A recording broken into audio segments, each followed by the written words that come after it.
mga kaibigan, meron naman tayo ngayong customer na Badja 100. Ang problema ng motor na ito ay naubusan daw ng langis. Hindi na makik, oh.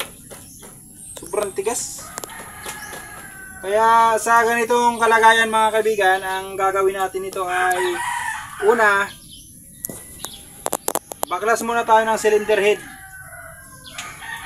Tapos ititest natin kung ang connecting rod niya ay yung may damage.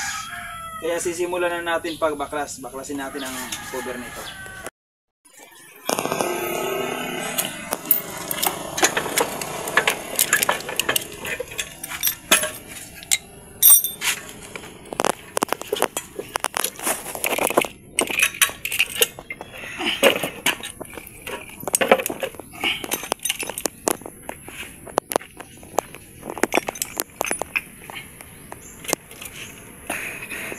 Makan maipamblock dyan.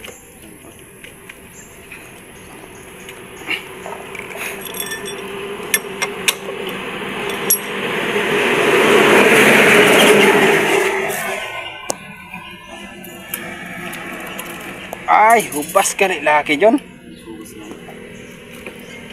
Ano? Ay, grabe ka rin dyan ang tama sa dalom. Oo.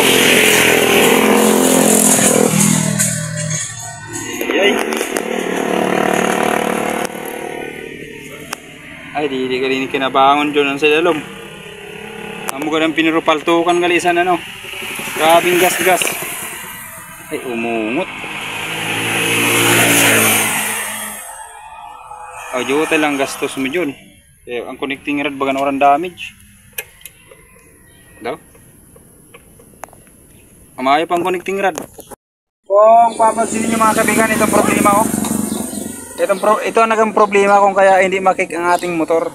So dapat iwasan na maubusan ng langis upang hindi mangyari sa ganitong sitwasyon. So ang gagawin natin ito, bibili tayo ng bagong cylinder block. At ito, makipagpunyagi kami na matanggal ito. Hindi na maikot, kaya dapat gumaganyan-ganyan yan.